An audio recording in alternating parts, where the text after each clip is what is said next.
തങ്ങൾ കുടുംബം ബഹിഷ്കരിച്ചാൽ ഈ കുഞ്ഞാലിക്കുട്ടി സാഹിബ് അടക്കമുള്ള ഒരാളും ആ വേദിയിലുണ്ടാവില്ല. അത് അറിയാനുള്ള സാമാന്യ ബുദ്ധി ഈ റിപ്പോർട്ട് ചെയ്തവർക്കില്ലേ? തങ്ങൾ കുടുംബം ഈ കൺവെൻഷനും ഈ തെരഞ്ഞെടുപ്പും ബഹിഷ്കരിച്ചാൽ കുഞ്ഞാലിക്കുട്ടി സാഹിബ് തുടങ്ങിയുള്ള ഏതെങ്കിലും ഒരു മുസ്ലിം ലീഗുകാരൻ ആ ഓഡിറ്റോറിയത്തിലോ ആ സ്റ്റേജിലോ ഉണ്ടാവും. നല്ല ഭൂരിപക്ഷം ഞങ്ങൾ പ്രതീക്ഷിക്കുന്നുണ്ട്. ഞാൻ ഒരു തെരഞ്ഞെടുപ്പ് കാര്യങ്ങൾ നോക്കുന്ന ഒരാളെന്ന നിലയിൽ ഞാനതൊരു അവസാന ഘട്ടത്തിൽ പറയാം. അദ്ദേഹത്തിന്റെ ഒരു അസസ്മെന്റ് പറഞ്ഞ നമുക്കൊരു പ്രാഥമികമായ വിലയിരുത്തൽ നടത്തിയിട്ട് പറഞ്ഞാണ്. ഞാനിപ്പോൾ അത് പറയുന്നില്ല. ഞാനത് കുറച്ചുകൂടി ഒന്നും കൂടി നോക്കി താഴെ നിന്നുള്ള ഫീഡ്ബാക്ക് കിട്ടി. നമുക്ക് അറിയാമല്ല, ഇതുവരെ തെറ്റിയിട്ടില്ലെന്ന് അറിയാമല്ല. തെറ്റിയിട്ടുണ്ട ഏതെങ്കിലും ബൈ ഇലക്ഷൻ തെറ്റിയിട്ടുണ്ട?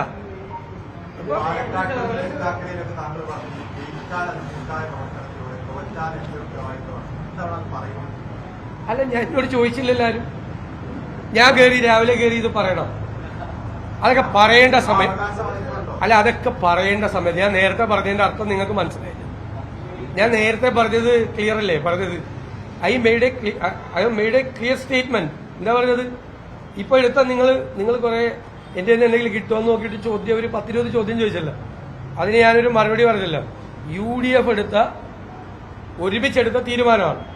UDF ചെയർമാൻ എന്ന നിലയിൽ ഞാൻ പറഞ്ഞു. എങ്കിലും അതിന്റെ പൂർണ്ണമായ ഉത്തരവാദിത്വം എനിക്കാണ് എന്ന് പറഞ്ഞല്ലോ. അപ്പൊ ഏതെല്ലാം സമയത്ത് ഉത്തരവാദിത്വം ഏറ്റെടുക്കേണ്ടി വന്നു ആ ഘട്ടത്തിൽ ഒരു ഘട്ടമുണ്ട് ഇതൊക്കെ പറയുന്നത്. ആ ഘട്ടത്തിൽ പറഞ്ഞോളാം. ഇപ്പൊ ഞാൻ വന്ന് രാവിലെ വന്ന് അങ്ങനെ പറയാൻ പാടില്ലല്ലോ. കാരണം അത്ര ഭയങ്കര ടീം വർക്കാണ്. നിങ്ങൾ കണ്ടുകൊണ്ടിരിക്കല്ലേ ഇവിടെ നടക്കുന്ന ടീം വർക്ക് എന്താണ്? നിങ്ങൾ ഏതെങ്കിലും കാലത്ത് കണ്ടിട്ടുണ്ടോ UDFന്റെ ഇതുപോലത്തെ വർക്ക് എന്ന് പറയുന്നത്? ഏതെങ്കിലും കാലത്ത് നിങ്ങൾ അതിനെക്കുറിച്ച് ഒന്നും പറയാറില്ല. ഇല്ലേ കുറെ പേര് എന്തെങ്കിലും വീണ് കിട്ടിയിട്ട് അതിനെ ആയുധമാക്കാൻ നോക്കുക. കഴിഞ്ഞ ദിവസം തങ്ങൾ പങ്കെടുത്തില്ല. ഹജ്ജിന് പോയ തങ്ങളെങ്ങനെ UDF യോഗം ബഹിഷ്കരിക്കണത്? ഹജ്ജിന് പോയ ആള് UDF യോഗം ബഹിഷ്കരിച്ചെന്ന് വാർത്ത കൊടുത്ത ആളല്ലേ നിങ്ങൾ? അതെന്തിനാ അങ്ങനെ പിറ്റേ ദിവസത്തെ അല്ലല്ല, അതിനു മുമ്പേ പോസ്റ്റർ ഇറക്കിയല്ല, ന്യൂസും പോയല്ലോ. പിറ്റേ ദിവസത്തെ പര്യടന പരിപാടി ഉദ്ഘാടനം ചെയ്യുന്നത് അബ്ബാസ് അലി തങ്ങളാണെന്ന് അത് മറച്ചു വെച്ചു. ഇതൊക്കെ നിങ്ങൾ വാർത്ത ഉണ്ടാക്കാൻ പോവാണ്. ഏറ്റവും മുഖ്യമന്ത്രി വന്ന് പങ്കെടുത്തതിനേക്കാൾ മഹത്തായൊരു കൺവെൻഷനാണ് അവിടെ നടന്നത്. നിങ്ങൾ കണ്ടാണ് അവിടെ എന്തായിരുന്നു എന്റെ വൈബം നിങ്ങൾ കണ്ട. ഇതുവരെ ഞാൻ എന്റെ രാഷ്ട്രീയ ജീവിതത്തിൽ ഇതുവരെ ഇത്രയും വലിയൊരു തെരഞ്ഞെടുപ്പ് കൺവെൻഷൻ ഇത്രയും വൈബുള്ള ആൾക്കൂട്ടം മാത്രമല്ല ഇത്രയും വൈബുള്ള ഒരു തെരഞ്ഞെടുപ്പ് കൺവെൻഷൻ കണ്ടിട്ടില്ല. ആ അന്തം വിട്ട് നിൽക്കുകയായിരുന്നു സ്റ്റേജിൽ ഇത് കണ്ടിട്ട്. എന്റെ ജീവിതത്തിലെ ആദ്യത്തെ രാഷ്ട്രീയ അനുഭവമാണ്. ഞാൻ എല്ലാ ഉപതെരഞ്ഞെടുപ്പിലും അല്ലാത്തതിനൊക്കെ പോകുന്ന ആളല്ലേ. എത്ര വർഷമായി ഞങ്ങൾ നിൽക്കുന്നു. ആ കൺവെൻഷന്റെ ഒരു ശോഭ കെടുത്താൻ വേണ്ടിയിട്ട് മനഃപൂർവ്വമായി ഉണ്ടാക്കിയ ഒരു വാർത്തയാണ് തങ്ങൾ കുടുംബം ബഹിഷ്കരിച്ചു. അല്ലെ? നിങ്ങൾക്ക് അറിയാമല്ലോ, തങ്ങൾ കുടുംബം ബഹിഷ്കരിച്ചാൽ ഈ കുഞ്ഞാലിക്കുട്ടി സാഹിബ് അടക്കമുള്ള ഒരാളും ആ വേദിയിലുണ്ടാവില്ല. അത് അറിയാനുള്ള സാമാന്യ ബുദ്ധി ഈ റിപ്പോർട്ട് ചെയ്തവർക്കില്ലേ? തങ്ങൾ കുടുംബം ഈ കൺവെൻഷനും ഈ തെരഞ്ഞെടുപ്പും ബഹിഷ്കരിച്ചാൽ കുഞ്ഞാലിക്കുട്ടി സാഹിബ് തുടങ്ങിയുള്ള ഏതെങ്കിലും ഒരു മുസ്ലിം ലീഗുകാരൻ ആ ഓഡിറ്റോറിയത്തിലോ ആ സ്റ്റേജിലോ ഉണ്ടാവും. അപ്പൊ നിങ്ങളുടെ കാപട്യമാണത്. നിങ്ങൾ ആർക്ക് വേണ്ടിയിട്ടാണ് ഇത് ചെയ്യുന്നത്? എല്ലാവരും അല്ല, ഞാൻ എല്ലാവരെയും പൊതുവൽക്കരിച്ച് പറയില്ല, നിങ്ങളവിടെ തെറ്റിദ്ധരിക്കണ്ട. അന്ന് എനിക്ക് തോന്നി ഇതെന്താണ് നിങ്ങളിത് ചെയ്യുന്നത്? കാരണം അതിനെക്കുറിച്ചുള്ള വാർത്തകൾ വരരുത്.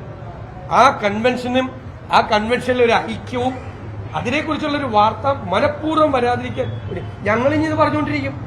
നിങ്ങൾ ആര് ഇതുപോലത്തെ വാർത്തകൾ കൊടുത്താലും അവരെ പേരെടുത്ത് പറയും. ആരാ കൊടുത്തതെന്ന് പറയും, പേരെടുത്ത് പറയും. കാരണം മനഃപൂർവ്വമായിട്ട് കുറച്ച് ആളുകൾ ഇറങ്ങിയിരിക്കുക. ഞങ്ങളിത് പാലക്കാട് കണ്ടതാണ് ആദ്യത്തെ ഒരാഴ്ച ഇതുപോലെ. എനിക്കിതിനകത്ത് വിഷമമൊന്നുമില്ല. നിങ്ങളിപ്പോ കുറിച്ച് ആരോപണങ്ങൾ ഉന്നയിക്കുന്നു, പറയുന്നു.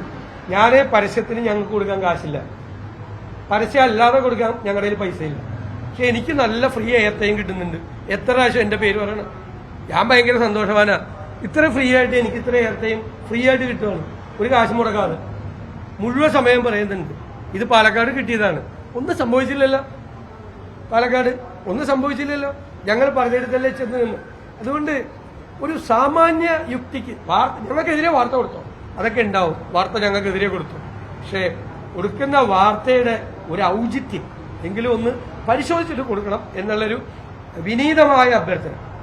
ഇനി മാധ്യമ പ്രവർത്തകർക്കെതിരെ പൊട്ടിത്തെറിച്ചെന്ന് പറഞ്ഞിട്ട് വാർത്ത കൊടുക്കരുത്. വിനീതമായ അഭ്യർത്ഥന.